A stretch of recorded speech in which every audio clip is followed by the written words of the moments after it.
Bien le bonjour, cette vidéo est une vidéo re-upload pour la deuxième fois parce que je l'ai supprimée sans faire exprès. C'est une vidéo qui date du 2 avril 2016, donc ne vous étonnez pas si je parle de choses qui n'existaient pas encore à l'époque, notamment Soleil et Lune n'étaient pas encore sortis. Voilà, bon visionnage. Comme vous le savez, Pokémon est un jeu à succès qui possède aujourd'hui 6 générations, et peut-être bientôt une 7ème avec Pokémon Soleil et Lune. Chacune de ces générations a apporté un lot de nouveautés, comme par exemple la customisation des dresseurs dans Pokémon X et Y, mais en supprime aussi un sacré paquet d'un jeu à l'autre.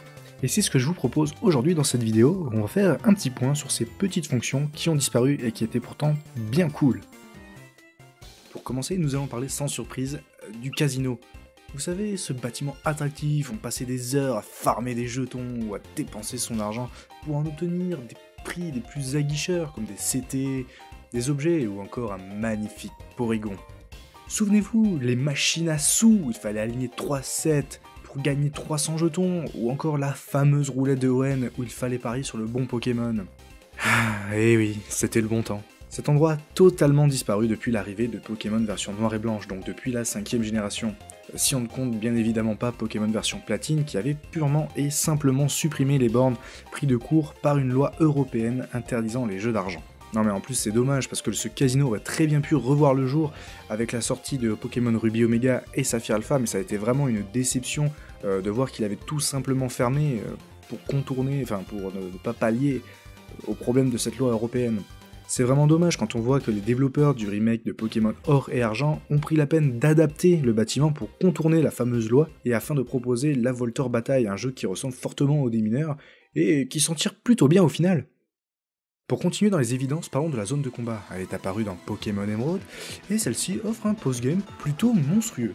En plus, ça change un petit peu des combats traditionnels de Pokémon, car en fait vous avez 7 bâtiments originaux comme la tour de combat, la pyramide de combat ou encore le reptile de combat qui proposent chacun leur particularité de combat.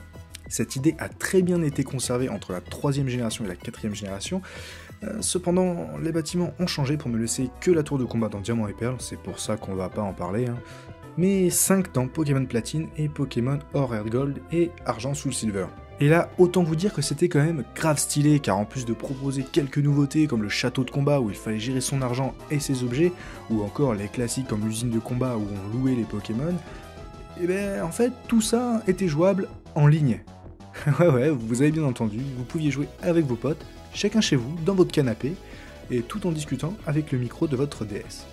Et là encore, les espoirs ont été vains dans Pokémon Ruby Omega et Saphir Alpha, où la zone de combat d'Emerald n'a tout simplement pas été reprise, et le post-game se contente d'une île avec le bâtiment de combat de Pokémon X et Y, qui je le rappelle est un équivalent de la tour de combat.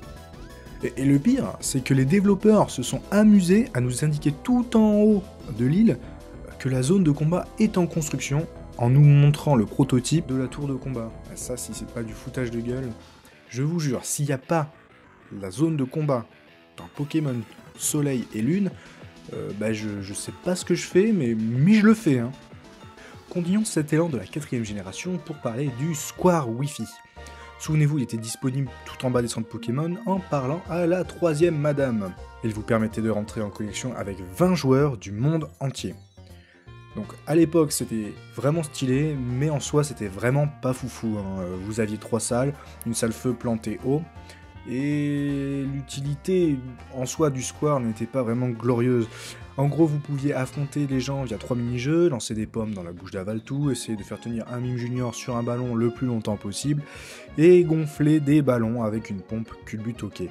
Après, vous pouviez aussi dessiner sur un tableau avec des gens via l'écran tactile, mais autant dire que ça donnait vite le bordel et on n'y restait pas plus de 20 secondes, quoi. C'était vraiment n'importe quoi. La salle avait quand même une ambiance particulièrement festive et vous pouviez spammer de sons et d'effets visuels en tapant sur l'écran tactile. Ensuite, je voulais aussi aborder l'apparition des sauts dans Diamant et Perle. C'est quelque chose qui est assez classe et qu'on a tendance à oublier.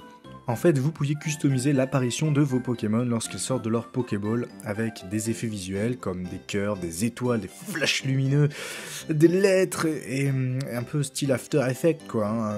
Et puis voilà quoi, c'était vachement cool. Et puis c'était joli, ça ajoutait un petit style. Magnifique transition entre les Pokéballs et les Noix-Grumes. Ces objets qui se trouvent dans les arbres à Johto permettent à Fargas de fabriquer des balls spéciales comme la Lune Ball, la Love Ball ou encore la Mass Ball. Même si elles étaient de retour dans l'excellent remake de la 2G, bah aujourd'hui elles sont plus tellement d'actualité, hein.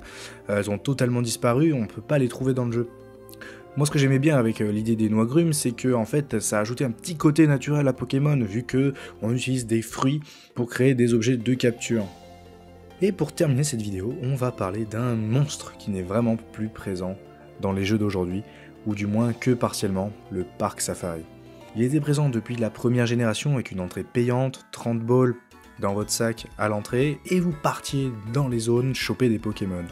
Et bien maintenant, c'est plus trop d'actu, depuis la 5ème génération, on n'a plus de Parc Safari. Et encore une fois, avec la sortie de Ruby Omega et Saphir Alpha, on a l'impression que les développeurs ont eu la flemme d'adapter le système de combat pour faire un système de safari, et du coup ont préféré faire le safari gratuit comme une simple zone avec de l'herbe pour rencontrer des Pokémon sauvages. Ça a carrément perdu son charme. Voilà, ce sera tout pour cette vidéo Pokémon. N'hésitez pas à me dire dans les commentaires ce que vous en avez pensé et si vous en voulez d'autres. Donc bien sûr, j'ai pas parlé de tous les éléments qui aujourd'hui ne sont plus présents, mais franchement, on pourrait en citer d'autres, et je vous invite à aller d'ailleurs rechercher un peu partout sur internet pour voir ce qui existait avant et ce qui n'existe plus aujourd'hui. C'est assez dommage parce qu'on perd quand même un certain charme, entre guillemets, de la licence Pokémon. Même si pour moi les jeux d'aujourd'hui restent quand même très très bons et apportent à chaque fois un petit vent de fraîcheur. Voilà, merci à tous d'avoir suivi, à la prochaine, ciao ciao.